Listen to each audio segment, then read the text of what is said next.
which has been a common economic issue amongst most public service sector employees in American society. Hardworking individuals strive to provide for themselves and their family with a wage of $7 to $15 an hour. What most patrons do not realize is that this issue can be addressed in the interim by simply tipping employees for their dedicated service. According to Michael Lynn in the 2018 journal article on the effects of tipping, it states that consumers tip to provide incentives for a better quality of service.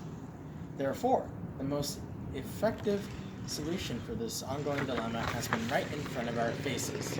Today, I'll be discussing the relationship between tipping and minimum wage, what minimum wage workers do to make additional ends meet, and a couple solutions to address consumer tipping withdrawals.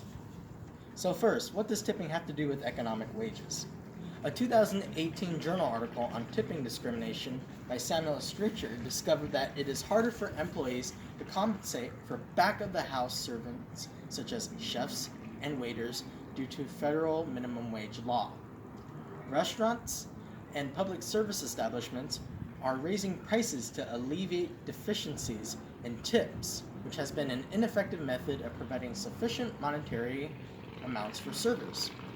It is proven that higher minimum wages with an increase in tipping led to better working and living conditions for lower class workers, putting more money in their hands.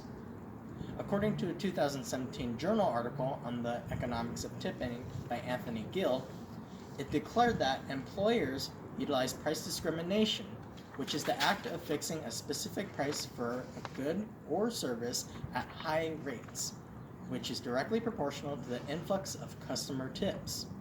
Tips are seen as motivators to provide quality services by underpaid employees and signals the degree of effort needed to please the customer. Wage-based income for federally underpaid employees are mostly accounted for by not only the amount of tip, but also the number of customers receiving that specific service, which concurrently benefits employers by increasing the net flow of total income. In a 2015 USA Today article by Russ Wiles, the article implies that tips are legally considered as additional wages that meet federal wage requirements for businesses' minimum wage payrolls, like in states such as Texas and Arizona. Pre-tax margins for restaurants have a bracket of about 3 to 6%, which affect employees' payroll. Bellhoppers and maids who receive $2 to $5 in gratuity are more likely to give a better quality service in return. Now that we know the relationship between tipping and minimum wages, let's discuss how minimum wage workers make ends meet with this problem. Minimum wage workers depend on extra tips and additional occupations to make ends meet as an effect of a lack of consumer tips. Another research article on international tipping by Edward Mansfield in 2016 suggests that patrons in poor countries are likely to tip larger amounts with an understanding of poor labor conditions.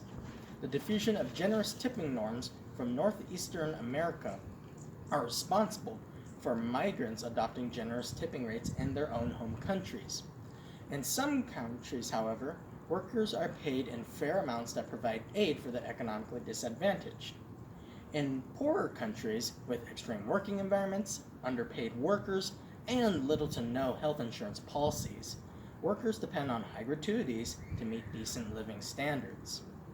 According to a 2019 Washington Times article by Michelle Singletary, she informs that employees are affected by consumer tips and that the mindset of having poor service justifies the decrease in tips.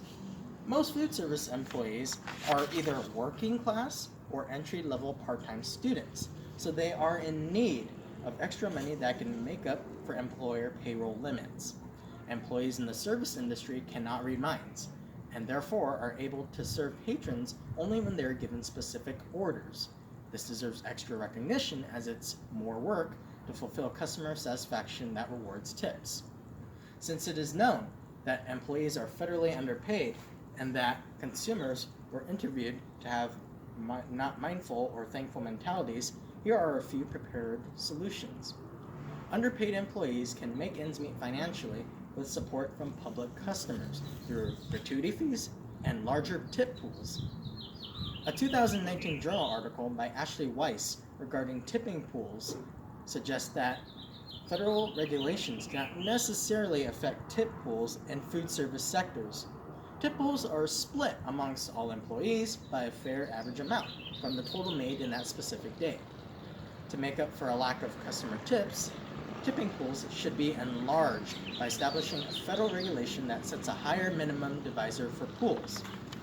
The California Restaurant Association in 2014 stated that effective 2014 onwards, automatic or mandatory gratuity fees should be labeled as a service charge. The service charge must be treated as a payment that is non-negotiable between the customer, the staff, or the restaurant manager. Customers will not have a choice in withdrawing from the payment and are forced to pay the charge on the bill as originally decided on by the establishment. I will now provide a link to a handout that has a list of additional regulations of automatic gratuity charges that are effective in enlarging tipping pools for employees.